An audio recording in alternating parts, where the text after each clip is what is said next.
Yes, so we started talking about the sifa in Arabic, which is the adjective. So the Arabic word is, as you know, sifa. Attribute is what the word sifa means. And what's meant by the sifa is the adjective. This means descriptive name. And we started talking about the doer's adjective and the receiver's adjective. Yeah, the name of the doer and the name of the receiver. And what we mean is we started talking about the pattern for the name of the doer. The name of any doer depends on what he's doing. It depends on the doing. And what is the doing itself? What is the doing itself? The doing itself is the masdar. The masdar, source noun. What's that source noun? It's the name of the act. Yani, it's the act. It's the act, but not considering time. Not considering time, not considering something else. So let me remind you. The masdar. Here, so this is back up here. Quick review. Masdar is the source. Okay. So that means that from this source you get derivatives, extractions. So amongst the things you're going to get out of this masdar is al-maldi. What's maldi? Past tense verb. Fa'ala.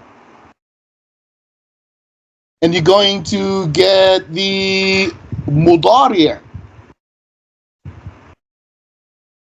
present and future tense verb.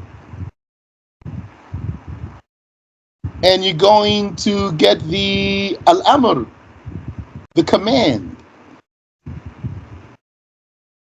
And you're going to get the, which is what we want to talk about today, ismul fa'il, the name of the doer.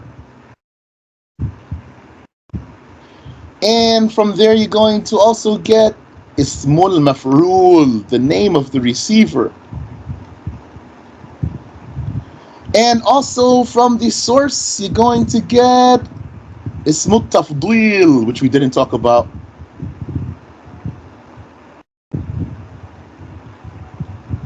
Which is superlative.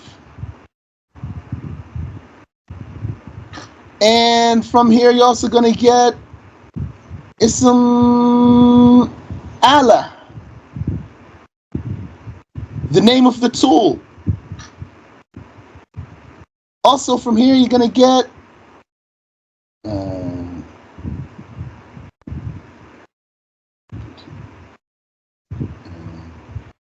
ism zaman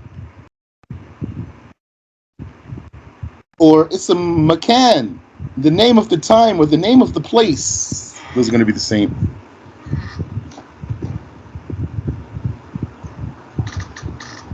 Ism zaman, ism makan, those are going to be the same thing. Yani, one word could be the time or the place. Like maghrib. What does maghrib mean? It's the time or the place, either one.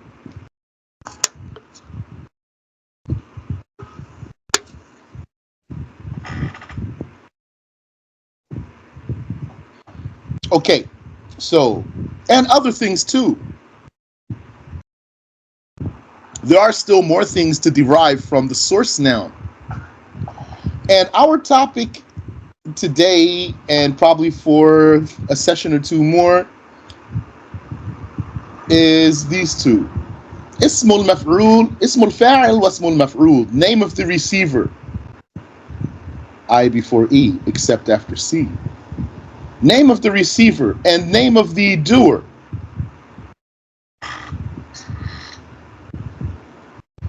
Okay, so let's focus there. So you have, excuse me. You have your masdar, your source. What's when we want to list things in Sarf? What do we start with? We start with the Maldi, as you know.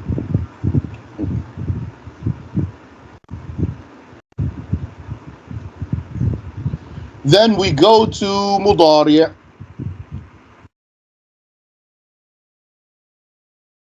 You say ضرب يضرب. Then you go to the masdar itself. So you'd say ضربا. ضرب يضرب ضربا. Then you go to the name of the doer. فهو ضارب. Go to the name of the fa'il, which is going to be, here in this case, فهو ضارب. Then you go to the name of the receiver, the مفعول. وذاك مضروب. فهو ضارب وذاك مضروب. And our talk today is about numbers 4 and 5.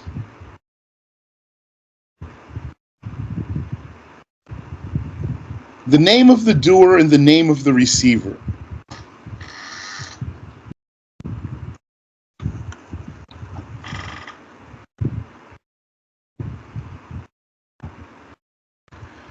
Let's recap.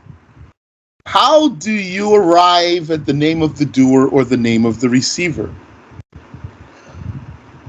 Now I just told you in the beginning of our class that you're going to look at the masdar. The masdar is the source, that is. The masdar is the source. It's true that the masdar is the source. When we say all these derivatives come from the masdar, that doesn't mean, though, what my circle here might give you the false impression about.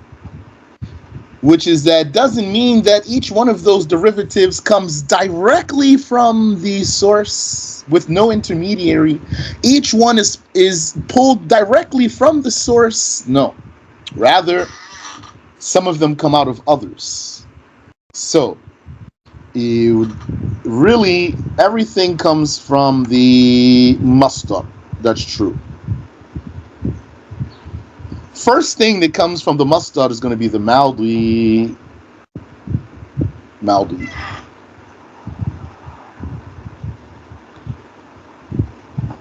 From the maldi, you're going to get the mudari. And from the mudari, you're going to get the amr. And you're going to get the fa'il. Those coming from the mudari.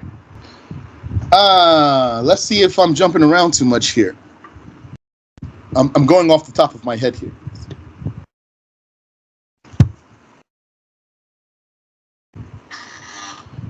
So let's take a look at example. Yani.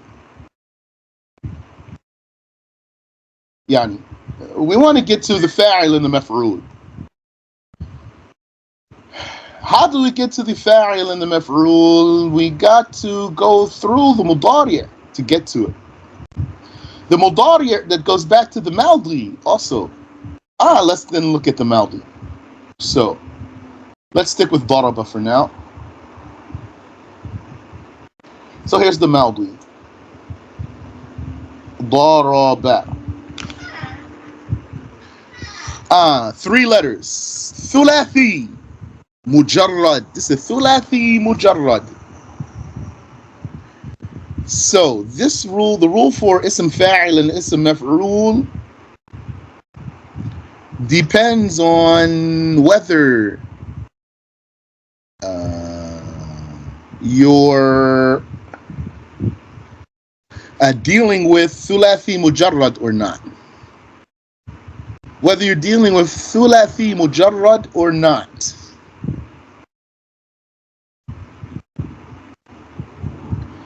If you're dealing with thulathi mujarrad, That means 3 original letters without any extra letters.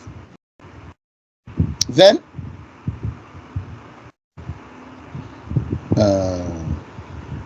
the simple rule is, if you're dealing with a thulathi mujarrad, then the name of the doer has the pattern of fa'il,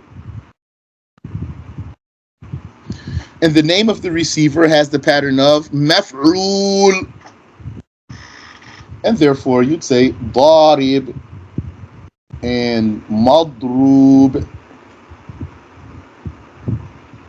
And if you were dealing with akl, that's a masdar, akl, the maldi would be akala. Then the name of the doer would be akil, and the name of the receiver would be ma'kul. So akal means eating. Akala, he ate. Fahuwa akil, he is therefore an eater. Wa dhaka ma'kul, and that is an eaten thing. That is something eaten. One thing about English adjectives, by the way, is that a lot of times they need the word, or yani, at least the way we speak. I'm not going to say this is a rule in language.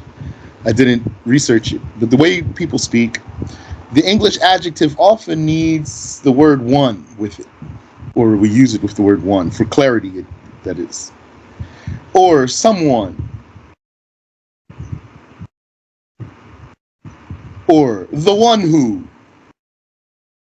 So you'd say, فَذَاكَ مَأْكُولٌ, that is, as an adjective, not a verb, eaten. And eaten. Yeah, if I wanted to put, ma'kul means eaten. If I want to put indirect, if I want to put indefinite article, and eaten doesn't really seem to work to me. That's an eaten. Rather, you'd say an eaten thing, or an eaten one, for example. Or you won't use this in indefinite article. You just say that's eaten. But what I'm talking about now is not a verb. So English language, there is some lines blurred between the forms of some words. Between an adjective and a verb, between a gerund and a verb. Sometimes there's some lines blurry there. You might not know which one's being used.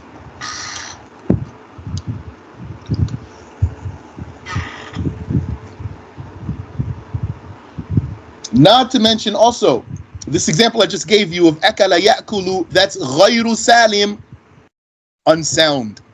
We have not yet embarked on talking about unsound. So just keep that in mind, because there's hamza. One of the root letters is a hamza.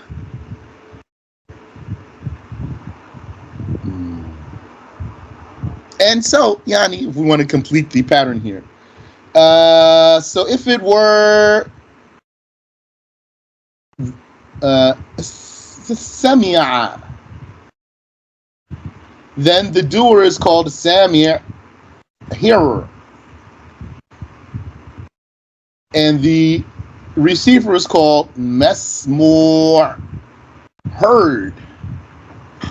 A heard, yani a heard one, or a heard thing, or something heard.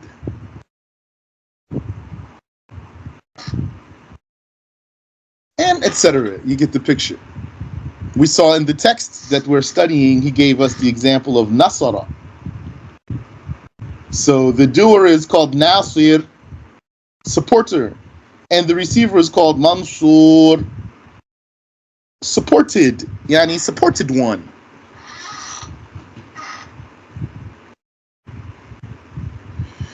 And like this, if you pay attention to some of your religious lessons, and yani, you can pick apart some of the Arabic, then you're going to hear these words all the time.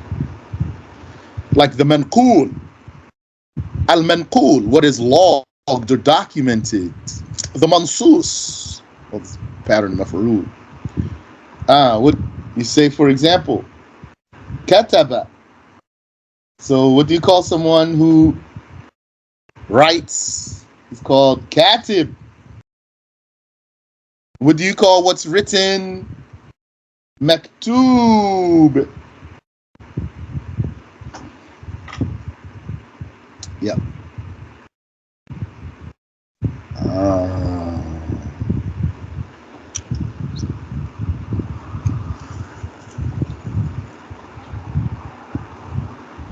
Okay.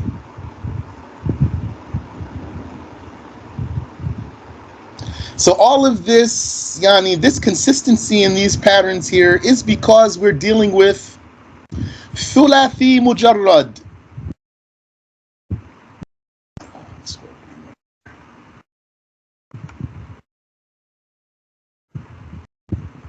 Thulathi mujarrad.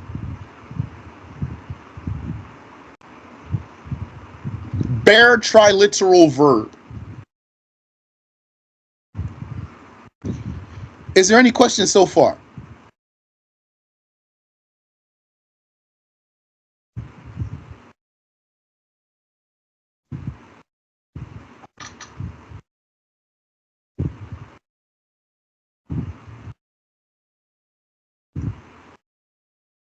I already have this open. Okay. So let's go ahead and just reread what we read already, insha'Allah ta'ala, for review. And so the author says, وَأَمَّا اسْمُ الْفَاعِلِ وَالْمَفْعُولِ مِنَ الثُّلَاثِيِّ الْمُجَرَّدِ. Concerning the name of the doer and of the receiver from a bare triliteral verb, or from the bare triliteral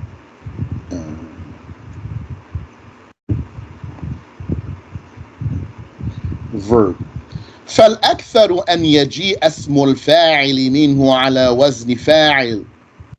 Most of the time is for the name of the doer for this kind to have the pattern of fa'il. I said most of the time. فالأكثر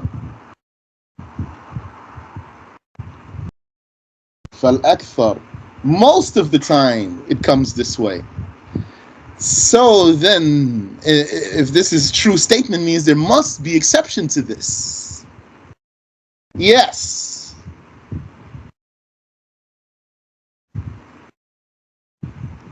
Sorry. There must be exception to this. Yes, if that's a true statement, there is. Because you have some verbs like Tala yatulu. That means to become tall. What do you call this one? Not ta'il. It's called, anyone know? How do you describe the doer of who gets tall? Yani, the one who's tall, how do you describe him in Arabic?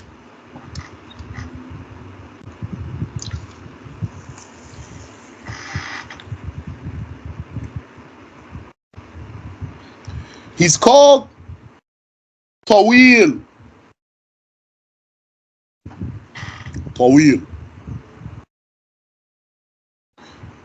The pattern of Tawil is Fa'il, not Fa'il. Or you would say in Arabic, Hasuna, Yahsunu. What do you call someone who Hasuna? Yahsunu. This is his action. What do you call someone that his action is Hasuna Yahsunu? How do you describe him, that is? He's Hasan. Hassan has the pattern of fa'al, not fa'il.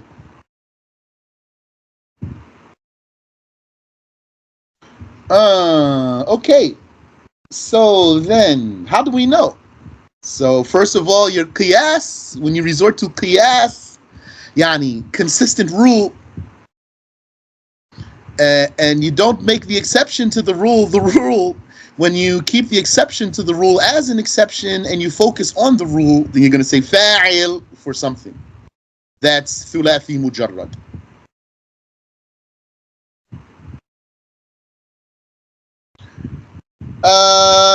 When you find some things that, excuse me, when you find some things that don't have pattern fa'il, you're going to memorize them. Most of the time, when you're going to find something like this, what we're talking about now, you're going to find that when the maudi is fa'ula with a dhamma, fa'ula, that's when you're going to find this variance here. As you see, hasuna, yahsunu, also tala is that kind. Tala is originally a tawula, but the wow turns into an alif. So it becomes tala. So, fal akthar, most of the time, an yaji asmul fa'ili minhu ala wazni fa'il, is for the name of the doer from this kind, athulathi al-mujarrad, to have the pattern of fa'il. Taqul, you therefore say, Nasir, for a single one. Nasiran, two supporters. Nasirun, three or more, masculine. Nasirah, singular, feminine. Nasiratan, dual feminine. Yani, Nasiratan, the origin of Nasiratan is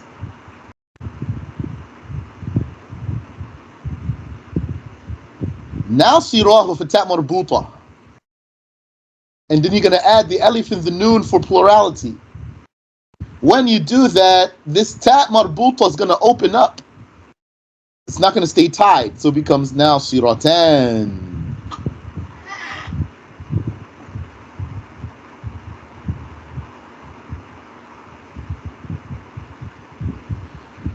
Now sirat, feminine plural, three or more, and nawasir, and that's also feminine plural. But one of them is, as we mentioned last time, one of them is jam'u qillah, plural for few, and the other one is jam'u kathra, plural for many.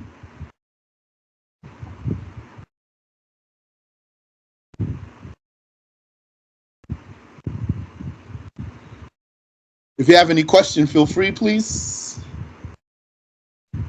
Then he continues to say, وَالْأَكْثَرُ أَنْ يَجِي أَسْمُ الْمَفْعُولِ مِنْهُ عَلَى وَزْنِ مَفْعُولٍ. And he says, and most of the time, the name of the receiver from this kind, the kind which is thulathi mujarrad,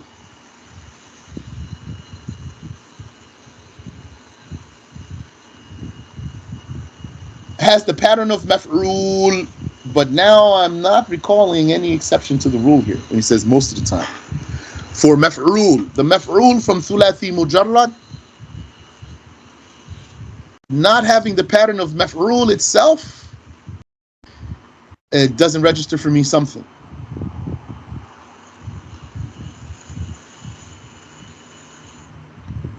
Can the dual for nasiran be used for two, one male, one female? Yes.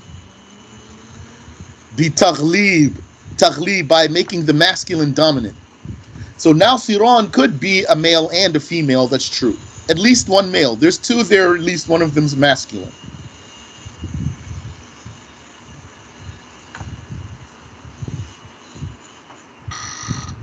So inshallah, I'll review there to see why the author said most of the time it's going to be maf'ul.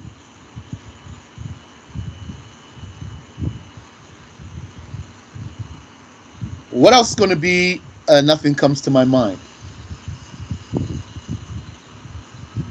فالأكثر أن يجيء اسم المفعول منه على وزن مفعول. So most of the time, the name of the receiver from this kind is going to have the pattern of maf'ul. Taqul, you therefore say, Mansur. That's one. Mansurani.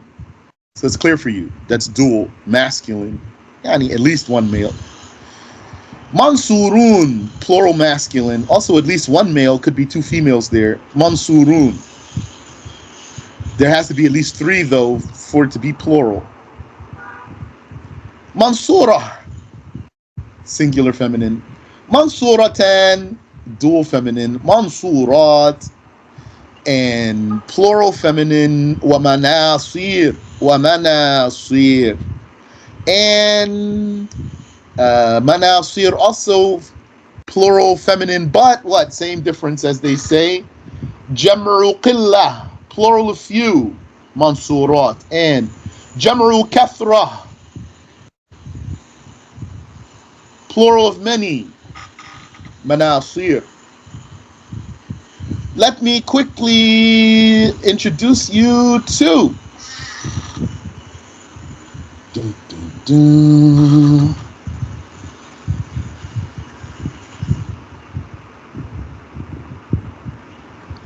the ultimate plural, Muntaha al-Jumu'ah.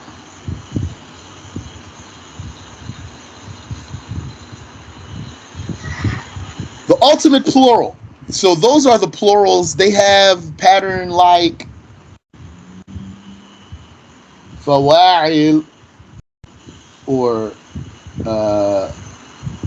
fawa'il or mafa'il or mafa'il.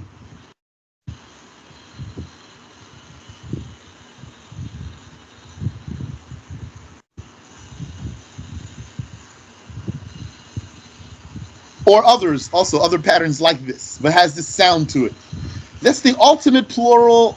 So that means many. Ultimate plural is a plural of many.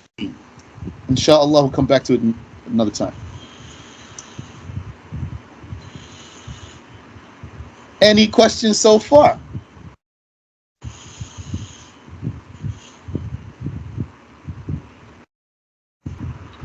Now, there's something the author wants to introduce us to here. He already introduced us to it, really, but now he's going to connect some dots for us.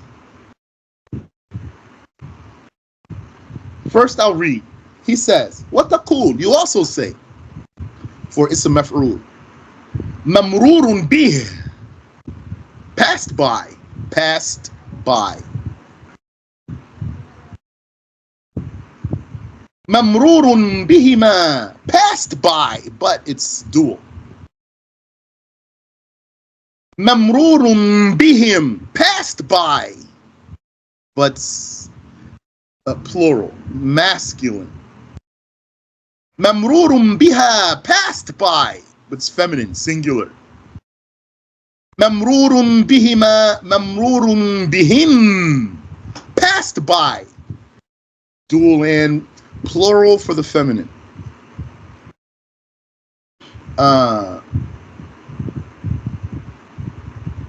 Okay, so what happened here? We noticed here in this case that the actual sifa, the actual adjective, remained static. Did not change.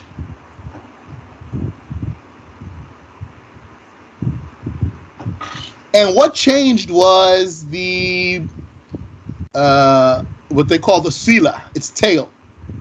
Yani, yeah, which is a prepositional phrase. Its tail is a prepositional phrase.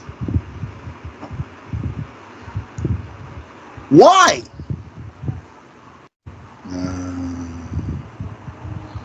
This goes back to a lesson we took.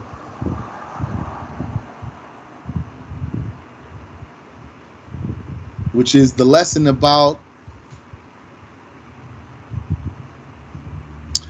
active voice and passive voice. مبني للفاعل and مبني للمفعول. مبني للفاعل, active voice. It means the doer of the act is the subject of the sentence. And مبني للمفعول, passive voice. This means the receiver of the act is the subject of the sentence.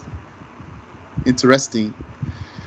Someone wanted to work on something. Someone who doesn't know Arabic, yeah, he can read, like maybe it's like yourselves in the lesson, some of you that is. You can read the Arabic, you can pull things apart, you're studying. Maybe though perhaps you cannot speak Arabic, you wouldn't be able to hold a conversation. So he was like this, and he was it's like he's probing a translated work. He's probing a translated work with his limited Arabic. May Allah make it easy for him. There's no dispraise for him here.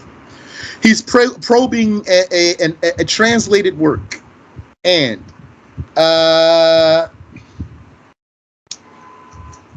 in the process, he has so many questions. Why he has so many questions? Because he doesn't really know Arabic, so he needs to ask to fill in gaps for himself. And he could not understand very well when it came to mabni lil maf'ul and mabni lil fa'il. Active voice and passive voice, couldn't understand very well. He actually didn't understand very well the meaning of subject of sentence, and therefore did not understand very well the meaning of active voice and passive voice in Arabic, which is when it's active voice means the doer of the act is the subject of the sentence. So this talk here is not clear for him. And passive voice means the receiver of the act is the subject of the sentence. This talk here was not clear for him. So then hindered him in something, slowed him down or something like this. Couldn't get around it for a while, I guess. Either he got over, either he progressed or he's still stuck there. And I'm saying all that just to say, make sure that you don't let the things pass you by without comprehending them. Ask. Don't let the knowledge pass you that you didn't understand and then you don't ask, because information gets built on top of that. Like right now, we want to build on this active voice and passive voice that we took previously.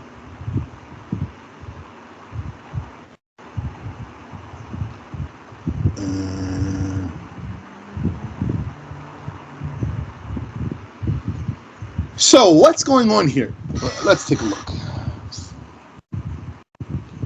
All right. So active voice, like you say, daraba. Daraba means he hit. So the hitter is the subject of the sentence,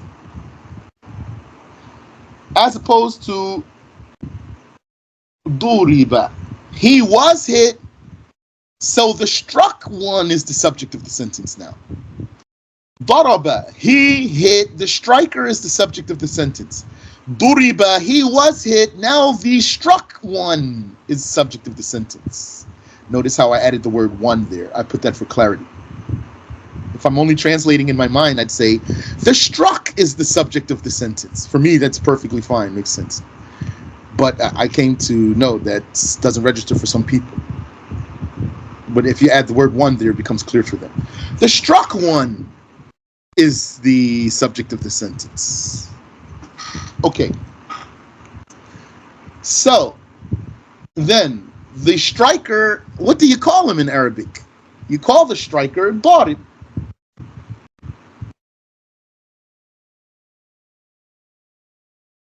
Therefore, this verb, daraba, is mabniyun lil fa'il.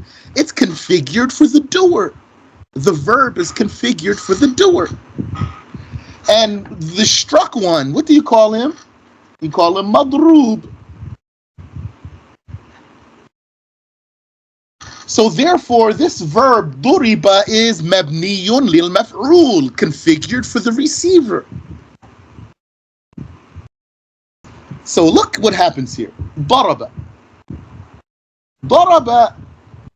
That's فعل متعد, transitive. So it means you can say ضربه. ضربه. ضربه فهو يعني هو ذاك that is مضروب. هو مضروب. ضربه فهو مضروب. So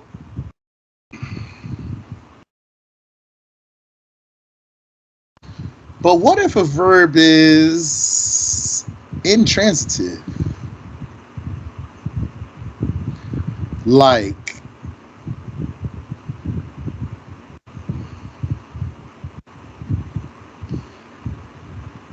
jalasa. Jalasa. He sat. You don't say jalasahu. You say jalasa alayhi. Alayhi. You need that. Alayhi. You don't say jalasahu. You say jalasa alayhi. He sat on it. Or something else. Jalasa fihi. He sat in it, like the house. Jalasa fil bayt. In. Jalasa fihi. He sat in it. You need that sila, that tail there. Because this is intransitive verb.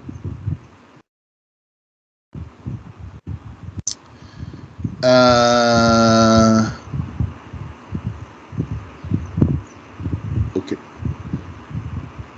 So, if that's the case, then could you say in Arabic, Julisa?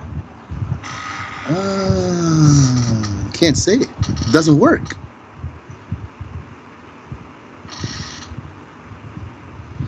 It doesn't work because the verb doesn't take an object.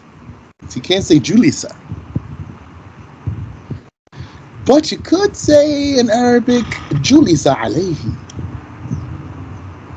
Produce the sila here. Julisa alayhi. Now that works.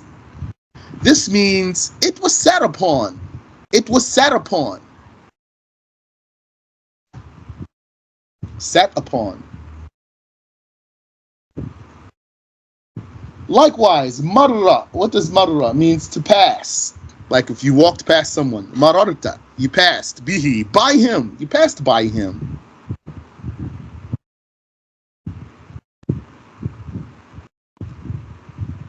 But you don't say marrahu. You don't say marrahu. He passed him. You don't say marrahu. He passed him. Doesn't work. Even though in English it works. That's why the issue of verbs with prepositions that don't match back and forth in the languages exactly all the time. That's how you're going to find someone with funny translation. That's how you're going to find an Arabic speaking person is going to say something. You wonder why he's saying it like that. Because in his mind, he's translating.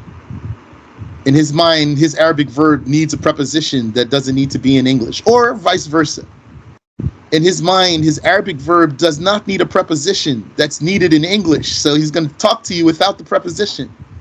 Or he's going to talk to you adding the preposition for some verb that he wants to say to you. In English, though.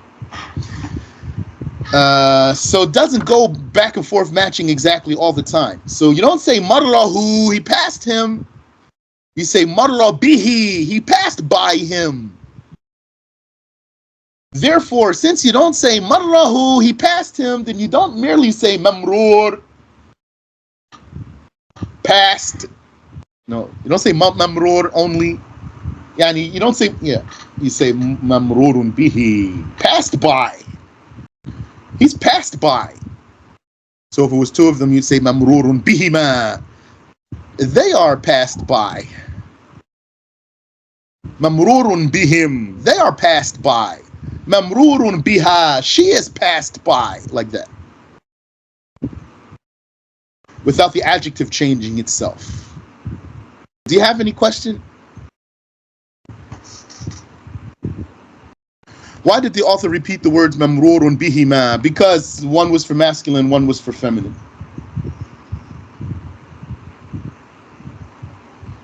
Here.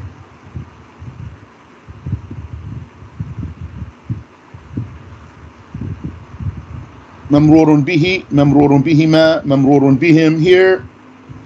up till here is all masculine. And mamrurun biha, mamrurun bihima, mamrurun bihinna, all of this is feminine.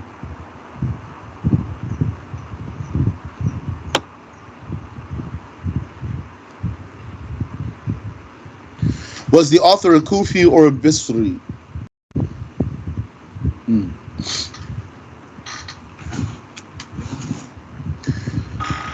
I don't know, but there came a time when someone's not really a Kufi or a Bisri. He's going to be Iraqi. So it's the khulasa, yani it's the synopsis. After some point in time, what the scholars were presenting of Arabic language was the synopsis. And also, remember what the author said at the beginning of the Bismillah. What he said at the beginning of the metin, when he said, min aslin wahid. Asl. Why use the word asl? He didn't use the word masdar, nor did he use the word al-fi'l al-madi, because he wanted to say something that accommodates both madhabs, the Kufi and the Bisri. So even if he is Kufi or Bisri in particular, what appears is that he's formulating his text to accommodate either madhab. The practicer of either madhab can take this text and use it according to the terms of his own madhab, and maybe if there's a spot that he can't, then he would draw attention to it. For the intransitive, is it sama' or qiyasi, or do we have to know the meaning? Good question. I don't know. I haven't heard, but I never felt the need to ask that. Yani, as if we can conceive it, because it said qama, but not always though. In fact, sometimes a verb could be transitive or intransitive, either way. For example, you can say in Arabic, ihtaja. Ihtaja. Could say, ihtaja ilayhi. He needed it. Or he needed him. And you can say, ihtajahu. He needed it, or he needed him.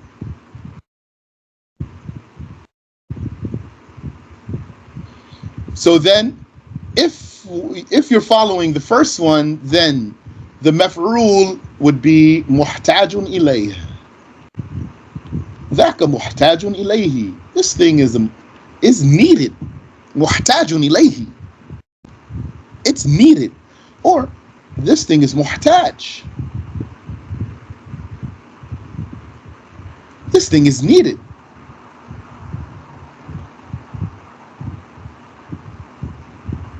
If you go the first way, muhtajun ilayhi, then you're going to say muhtajun ilayhi, muhtajun ilayhima, muhtajun ilayhim, muhtajun ilayha, muhtajun ilayhin. Keep the adjective singular and change the pronoun in the prepositional phrase. And if you say it the second way, then you're going to say muhtaj, muhtajun, muhtajani, muhtajuna, muhtajatun, muhtajatani, muhtajat. That's not thulathi mujarrad though. How many letters is ihtaja?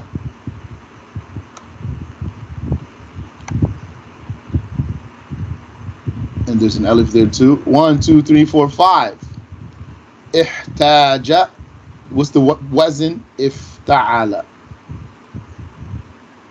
Ihtaja is ifta'ala. And the alif is the ayn. The ha is the fa. The jim is the lam. Ihtaja, ifta'ala. So that's ghayru salim, because one of the root letters is harf illa. فتثني وتجمع وتذكر وتؤنث الضمير. You will dualize and pluralize and masculinize and feminize the pronoun فيما يتعدى بحرف الجر, concerning anything that's transitive by the genitive particle. لسم المفعول, that's correct. Not the name of the thing done to. Not the name of the thing done to, you are going to pluralize or dualize or masculinize or feminize. You give duality and plurality and masculinity and femininity to the pronoun, which is here, bihi. Excuse me, bihima, bihim, biha, bihima, bihinna. As for the adjective itself, as you can see, it stayed the same. Mamrurun, mamrurun, mamrurun, mamrurun, mamrurun, mamrurun. That's why I kept just translating it the same way, even though I could have factored the pronoun into my translation. But on purpose, I wasn't, just to draw attention to how the adjective itself is saying the same. Why? What's going on here? He tells you, فيما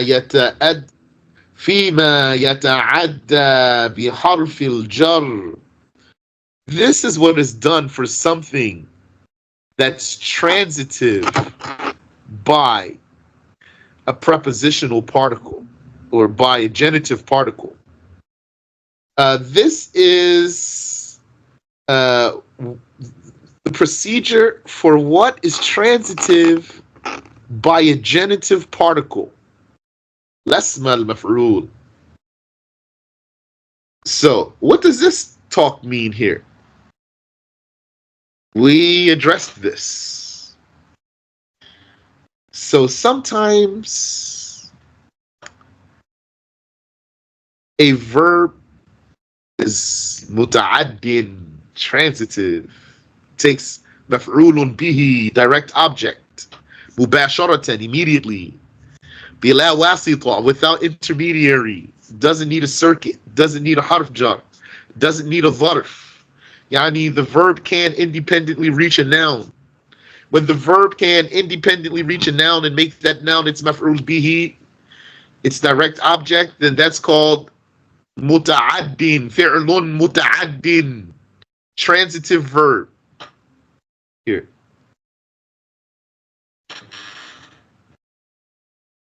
You say, ضرب زيد عمرا. So, how did ضرب get to Amr? Immediately.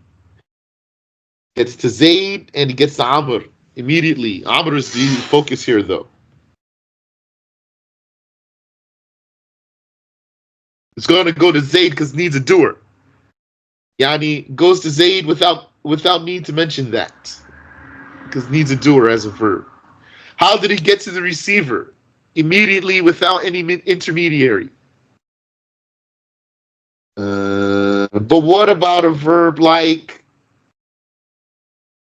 marra? Now, the origin of marra is marara. So this is غير سالم. Marra is غير سالم, not sound. And we have not truly embarked on the discussion of unsound verbs. But that's what the author presented here. Because it said mamrur. Okay. So marra. Okay, marra for sure can get to a noun. Marra zaydun. Yani.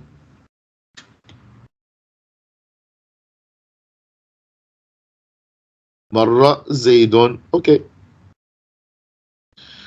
How about Amran? Do you say Marra Zaydun Amran? No. Because Marra cannot get to the noun by itself. So that's wrong there. Rather, you're going to say Marra Zaydun bi Amrin.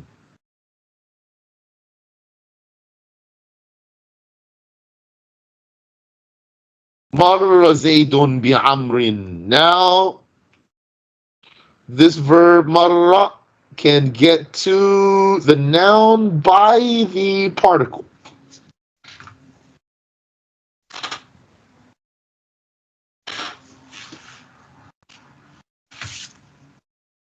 Okay. That's clear, inshallah. Do you have any question here?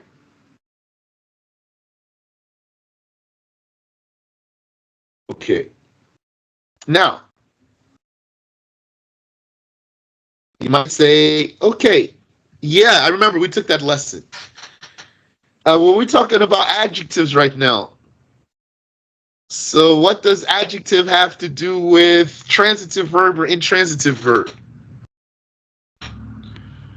Has to do with transitive verb and intransitive verb because the adjective is really coming from the verb.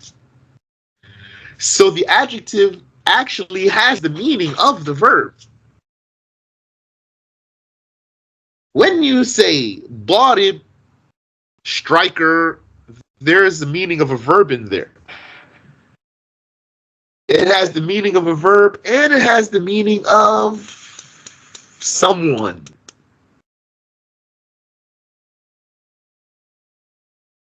Yani, the one doing that verb. And when you say madrub, the struck one, that has meaning of a verb too. With done to, someone done to, or something done to, madrub. So that's what's distinguishing the adjective from the verb itself. Yani, the adjective has the meaning of the verb, but it's not a verb, it's a noun because it contains also not just the meaning of the verb, but who's doing that verb or receiving that verb. Verb meaning action. Who's doing that action or receiving that action.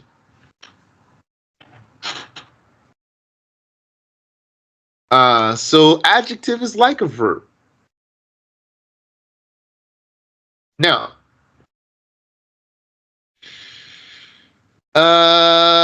okay, adjective is like a verb, fine. So what that have to do with transitive or intransitive? Adjective is a noun. Okay. So let's see. We have two verbs here. We'll stick to these two. Daraba and marra. These are going to be our models here. So daraba, that's past tense verb. Yadribu,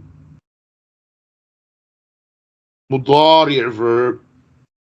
Darban, that's masdar, source noun. Fahuwa darib, he is therefore a striker. Wadhaka madrub, and that one is struck. Okay. So now we see the adjective here. Two adjectives from this one.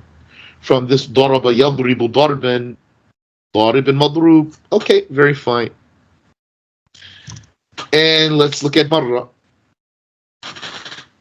So you'd say marra yamurru murura. So murur is the passing. Fahuwa, so he is a mar, a passer. Wadhaka,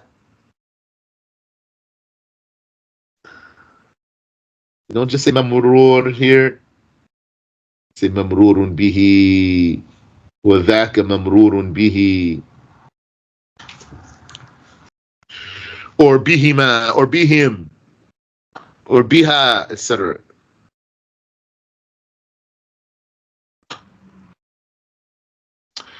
Why? And what that got to do with transitive and intransitive? Okay, so the first one is transitive, second one is intransitive, and we found that when we were dealing with intransitive verb, that when it came to the receiver, that the receiver needed an attachment. So you might be saying, yeah, I'm waiting for you to tell me why.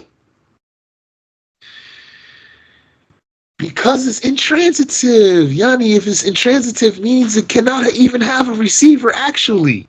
It doesn't have a receiver. How do you have a receiver for a verb that is intransitive? By definition, if verb is intransitive, means does not take receiver. So how would you have a receiver for a verb? Here's the verb, marra. That's our source in this case. In this case of getting to the adjectives. And that's the source according to the Kufis. According to the people of Kufa, the Maldi is the source anyway.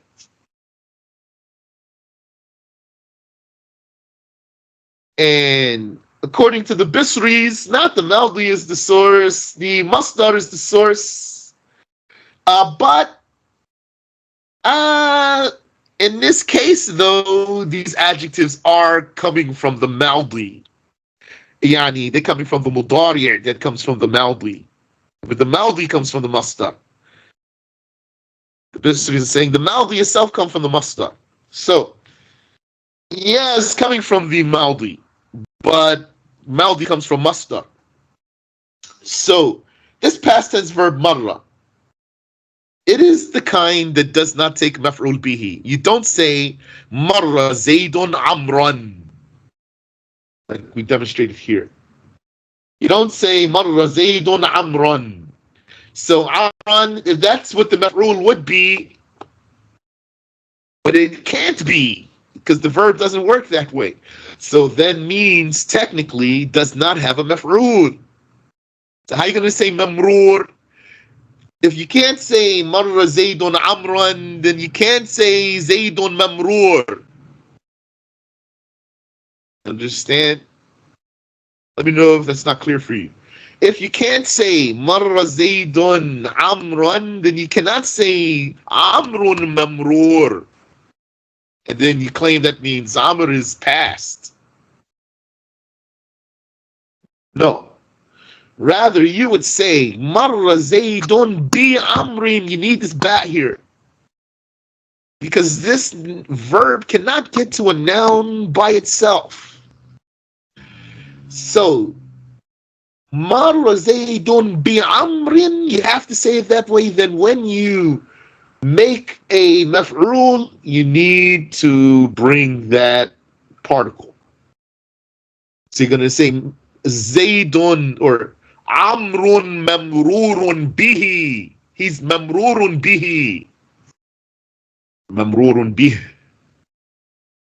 Any question? Okay. And let me make a link for you here too.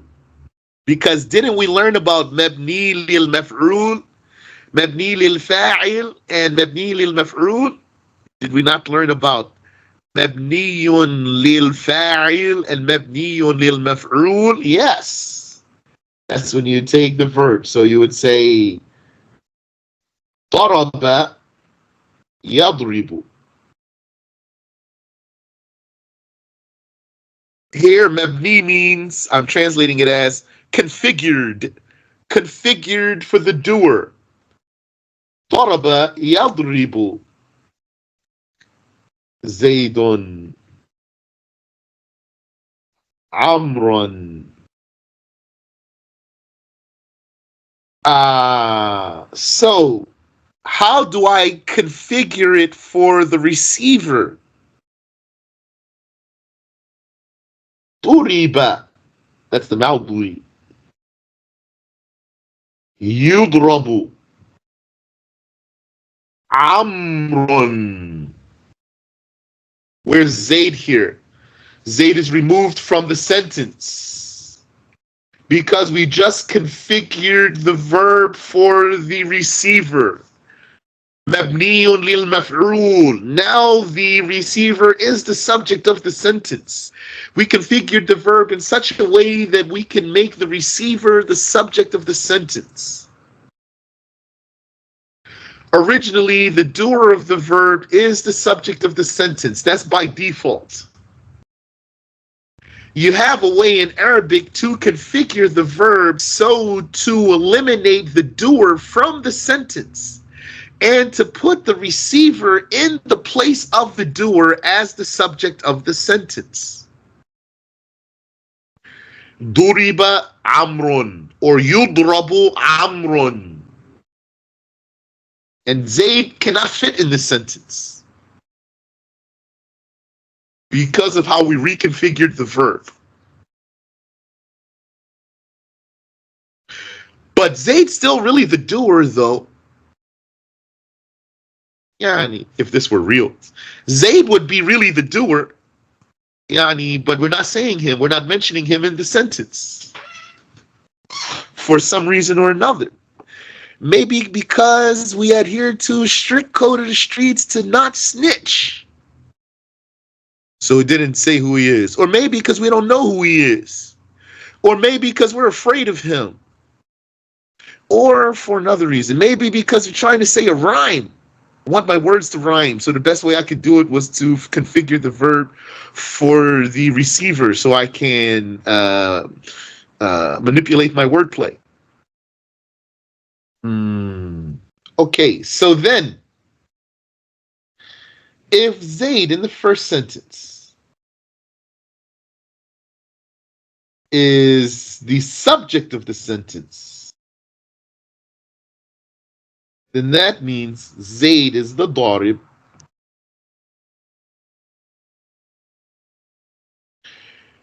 And if Amr in the second sentence is the subject of the sentence, that means that Amr is the madrub, right? The subject of the sentence in the first one is the darib. The subject of the sentence in the second one is the madrub. That's why the first one is called mabniyun lil fa'il. The verb is configured for the doer. And the second one is called mabniyun lil maf'ul. The verb is configured for the receiver.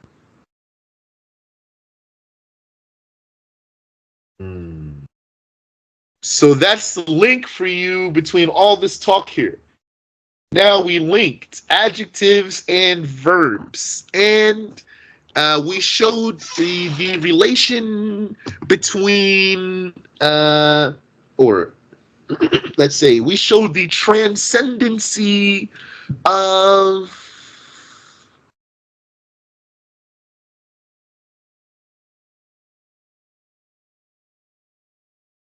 being transitive, the transcendency of being transitive, the transcendency of transition, meaning it transcends verbs. Transition transcends verbs. It's not stuck to verbs only. Verb can be transitive or intransitive. Also goes beyond that. The adjective could be transitive or intransitive.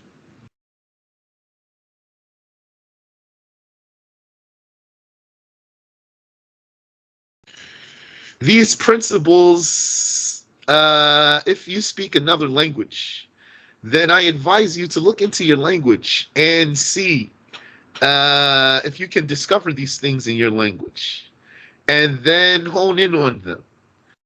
Because it's going to make you stronger in your language. A person would learn Arabic language and then become stronger in other languages because of the Arabic.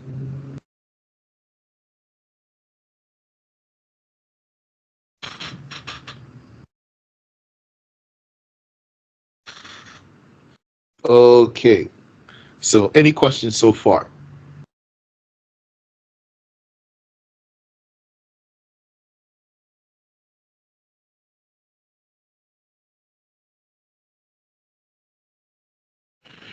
Then the author says,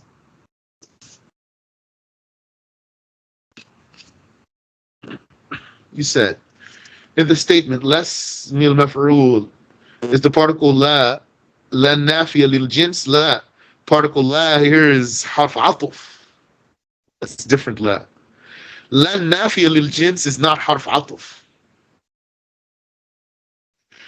When la is harf atuf, basically means not.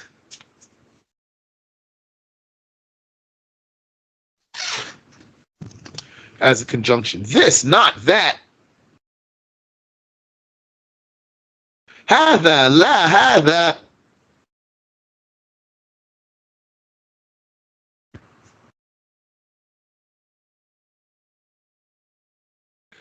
Now the author says one more thing that I want to give to you today, inshallah ta'ala,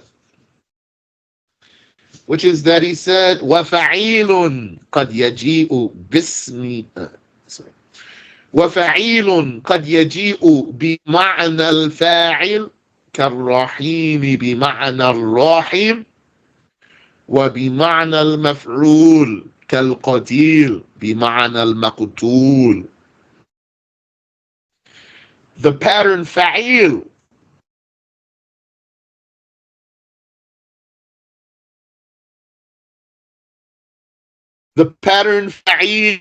could come with the meaning of the doer, like Ar-Rahim, with the meaning of Ar-Rahim, the one who has mercy or practices mercy, the merciful one, not the one upon whom the mercy was bestowed. So here's an instance in which the pattern of fa'il has the meaning of fa'il. وَبِمَعْنَى الْمَفْعُولِ, and it comes with the meaning of maf'ul, done to. كَالْقَتِيل بِمَعْنَى الْمَقْتُول, meaning killed. Qatil, you say huwa qatil, ay huwa maqtul. You'd say huwa jarih, ay huwa majruh, wounded. And sometimes something can go either way, such as Nabi. Nabi has the pattern of fa'il.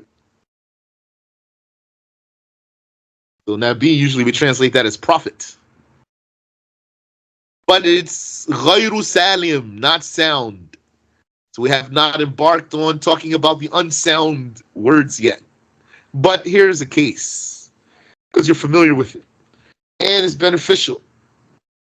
Nabi, pattern of fa'il. Is it then, and this is a valid question, whenever you encounter this wasn't, is it fa'il or maf'ul? Yeah, meaning. It has the meaning of fa'il or meaning of maf'ul. Sometimes it's going to be clear, you don't have to ask. And another time you might not know. So you'd have to ask, or you might look into the dictionary. So a nabi could have the meaning of fa'il, and it could have the meaning of maf'ul, nabi. Yani, the word nabi could have meaning of fa'il, could have meaning of maf'ul. If it means fa'il, doer, then the nabi is the deliverer of the news. The nabi is the deliverer of the naba. And if it's maf'ul, then the nabi is the recipient of the naba from the angel. Recipient of the naba, of the news. And nabi is originally nabi'un.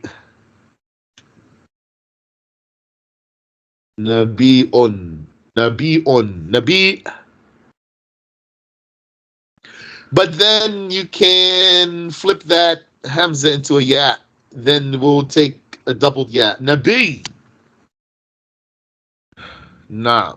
And from there, know that Arabic has other adjectives, other adjective patterns, awzan, such as fa'ul and fa'al and others. So, fa'al, you've seen so many things like kadhab, liar, great liar. This is amplified form. Both of them are. And kafar, big kafir. For example, Allah is qayyam as-samawati wal-ard, manager of heavens and earth, and other many, many, many things. Allah is fa'al, fa'alu lima yurid. Okay, fa'ul. Then maybe your ear caught that. Like Rasul. That's doer. Rasul. That means Rasil, doer. This pattern, fa'ul, has here meaning of fa'il. I don't remember if fa'ul can also have the meaning of maf'ul. And also, another example of this pattern is adu. But this is ghayru salim. Adu means enemy.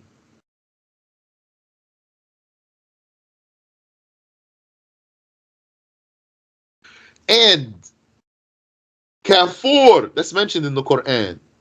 فهل نجازي إلا كفور إلا الكفور فهل نجازي إلا الكفور. Very blasphemous.